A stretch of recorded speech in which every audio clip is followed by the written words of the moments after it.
يلا بينا النهاردة هنعمل صينية رز بالبشاميل والخضار لذيذة جدا جدا.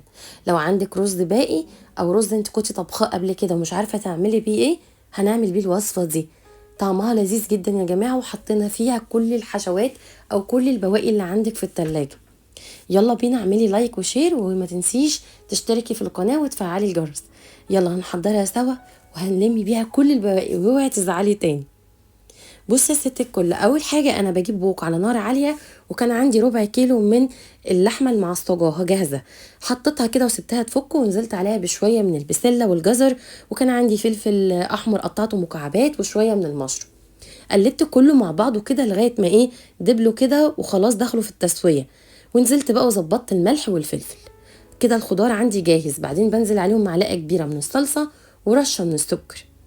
كده الحشو خلاص بقت جاهزه. ووك تانية معلقتين كبار من السمنه، عليهم 8 معالق كبار من الدقيق. نقلب كويس لغايه ما لونه يختفي كده. بنزل عليه باللتر من الحليب. ظبطي مع التقليب المستمر، حطي الملح والفلفل لغايه ما القوام يتقل خالص. بنجيب بقى الصينيه اللي هنعمل فيها الرز، بنفرده كده. حطي الاول دهنه من السمنه والرز وشويه من البشاميل، وظبطيه كده. انزلي عليه بالحشوه، والحشوه حطي عليها كمان طبقه حلوه من البشاميل. بعدين حطي طبقة تانية من الرز.